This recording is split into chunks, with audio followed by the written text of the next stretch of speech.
Hello everyone.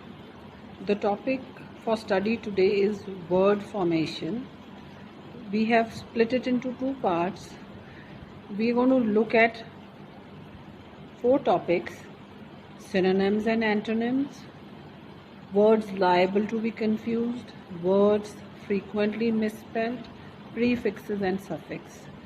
The first two topics will be taken up in the first presentation, that is part 1, and words frequently misspelled, prefixes and suffixes, we will study them in part 2. I am Dr. Manveen Brar from GWPC Sanganer. So let's begin with part 1, synonyms and antonyms.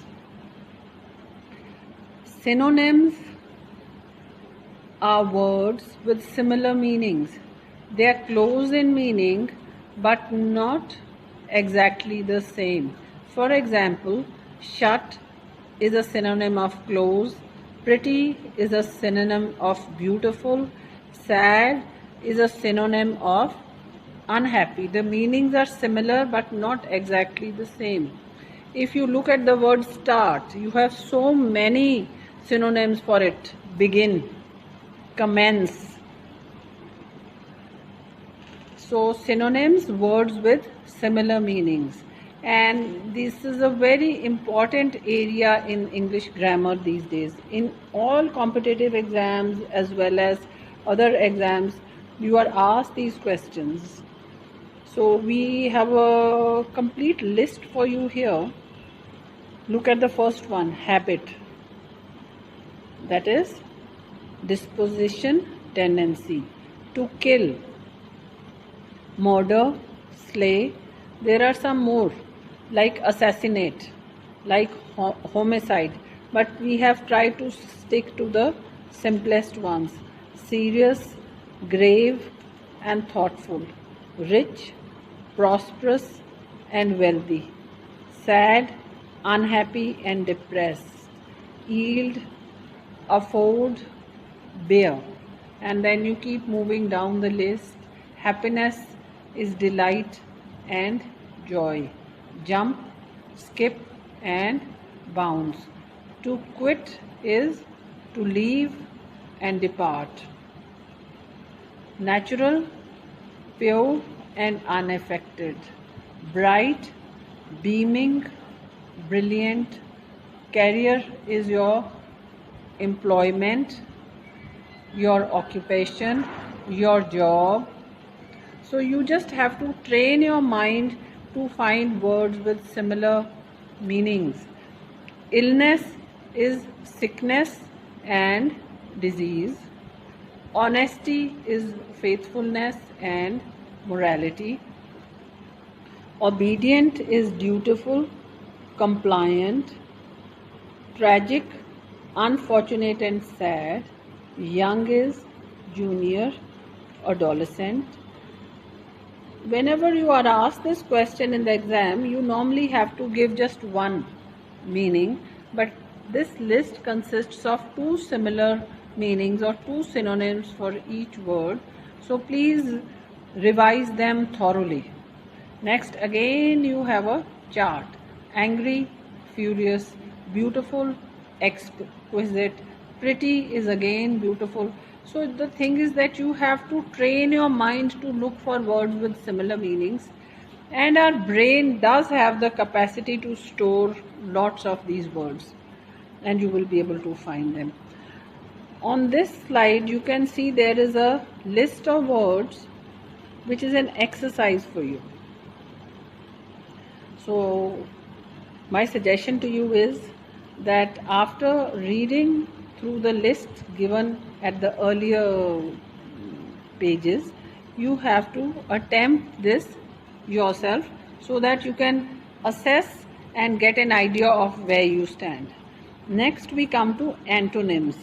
Antonyms are words that have contrasting or opposite meanings. Like so much of the English language, antonym is rooted in the Greek language. The Greek word anti means opposite, while onym means name. So anto means opposite, name. And here is a list for you: appear, disappear, ability, incomplete, agree, disagree, alive, dead, amateur, professional, death, birth, peace, war, freedom, slavery, knowledge, ignorance.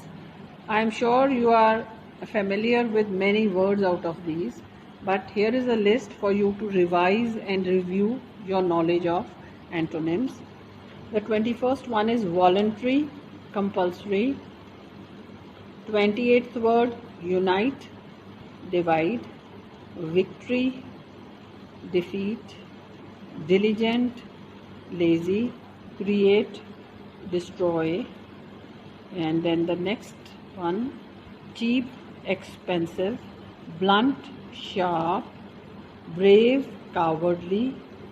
And the last 5 words, eternal, transient, mortal, immortal, novice, expert, concrete, abstract, vague, exact.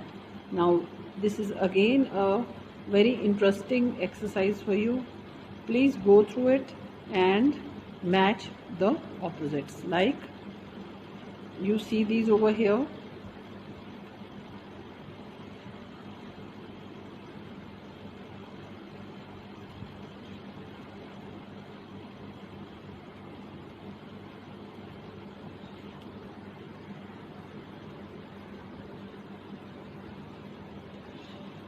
You can give the opposites of these: big, small. Okay, big, little, dry, wet, fat, then thin, bottom, top, ending, beginning. And this is an exercise for you.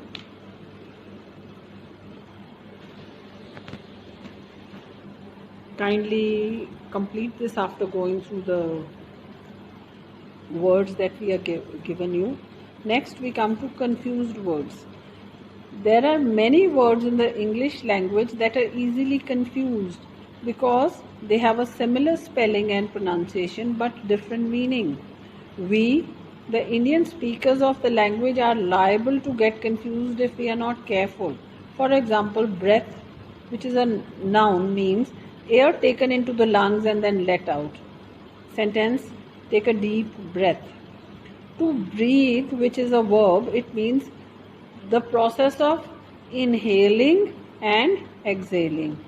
Just calm down and breathe.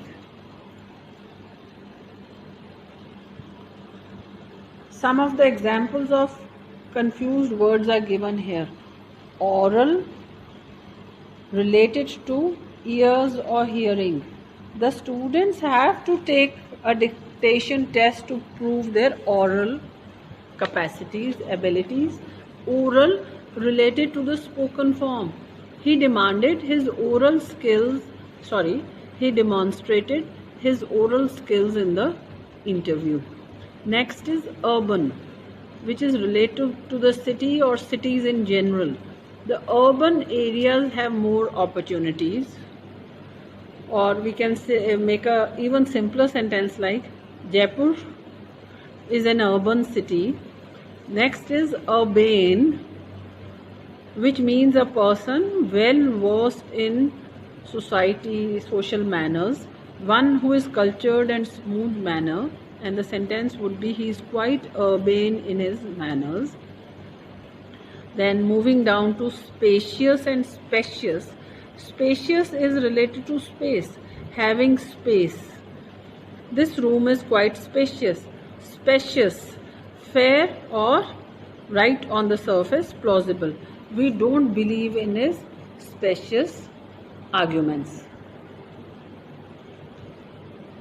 Fare is your fee or the charges. What is the bus fare from Jaipur to Agra?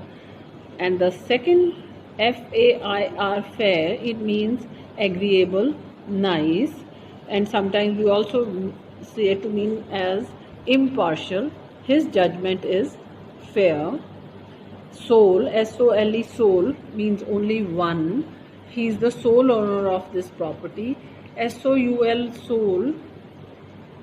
His soul is, no, not his, but the soul is immortal. Then we have words like sensible and sensitive.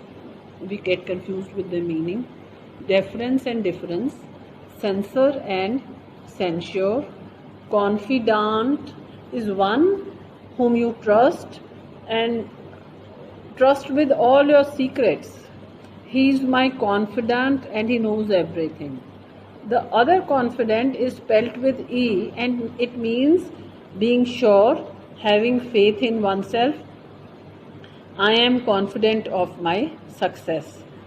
Then decent and descent, course and course, which has exactly the same pronunciation. Principle and principle, same pronunciation. Physician and physicist. Honorable and honorary. Industrial and industrious. Serial and serial. Caste and caste. Fort and forte. Please revise all these words carefully. Mostly in the exams you are given these words, but you're never asked for the meaning. You are asked to use them in sentences so that the meaning is clarified. So here is an exercise for you. Please complete it and get back to me if you have any queries. And my email address is chandigarh233@gmail.com. This exercise in word formation is something which you will have to attempt 2 or 3 times before you get mastery over it. But do try it out. It's very simple and easy, and then get back to me at the email I mentioned. Thank you.